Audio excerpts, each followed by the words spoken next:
This is Dr. Robert Eckenberg. I founded the Eckenberg Institute for Pelvic and Sexual Pain about 25 years ago when I was in my early 60s. This is 25 years later, and I'm still actually consulting with people from around the world about their suffering and their problems with not being understood with conditions such as vulvodynia, other types of genital pain disorders, sexual pain of all manner, and as many of the pelvic difficulties that people have between the belly button and the mid-thigh. That's how I define the pelvic region.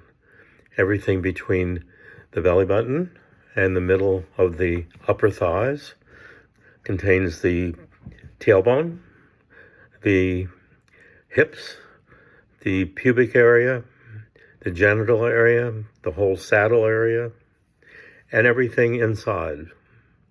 And all of it's connected all the time, 24/7. So I needed to teach myself, after being a gynecologist for 30 years at that time, having delivered many babies, done many surgical procedures for all kinds of gynecologic disorders and obstetric reasons, obviously. So I had to give myself a fellowship that doesn't exist elsewhere. I studied as much neuroscience as I could, going to as many conferences and reading as many pain journals as I possibly could get my hands on. There were a couple of textbooks written around the year 2000 that came out about chronic pelvic pain and how all the things inside the pelvis are connected and are not just gynecologic or urologic or colon problems.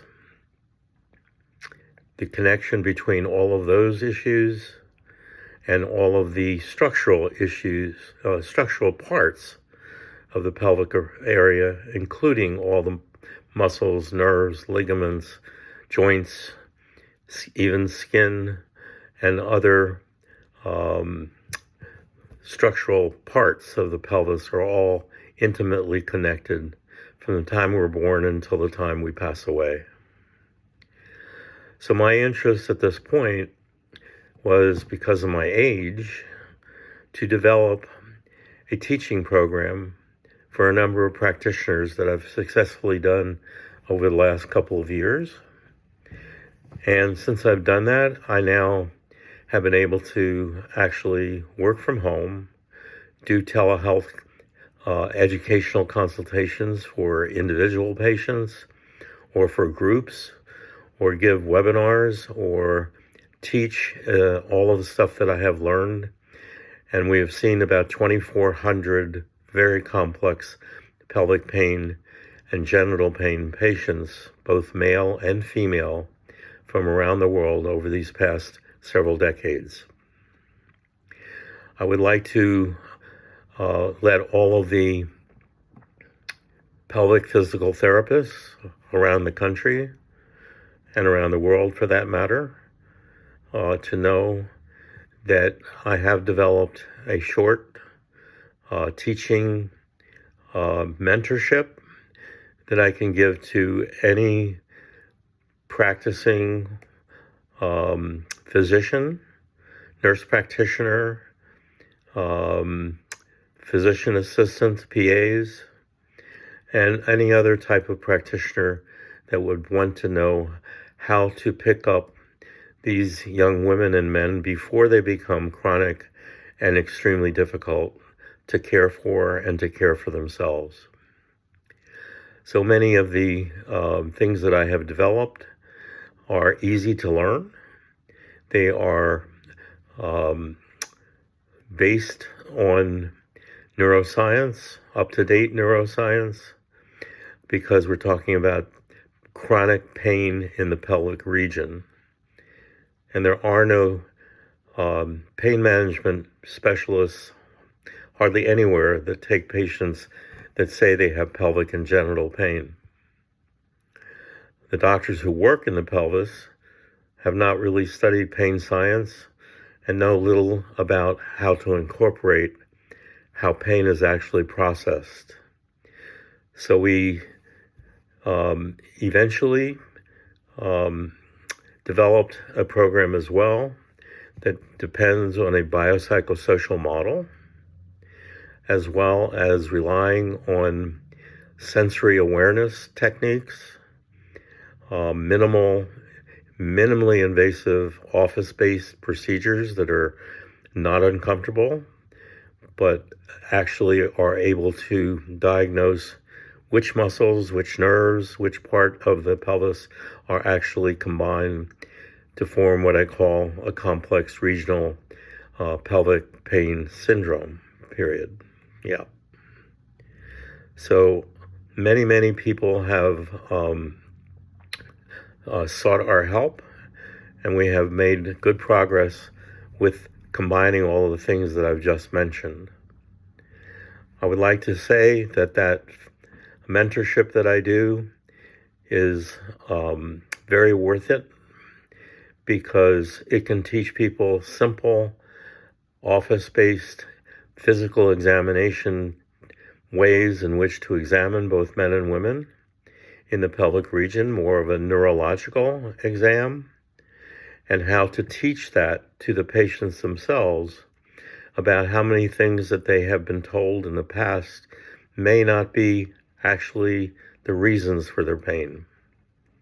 So we've seen people with 2 dots of endometriosis found when they were 18 years old on a laparoscopy, and forevermore, up until their menopause, every pain in their abdomen and pelvic area is blamed on the endometriosis.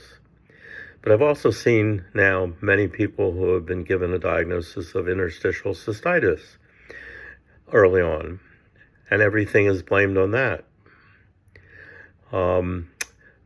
You rarely hear people that are diagnosed with vulvodynia, vestibulodynia, pelvic floor dysfunction, irritable bowel, painful bladder syndrome, and previous injuries and traumas, because we're trauma-based as far as how we approach the basic history of each person in their life.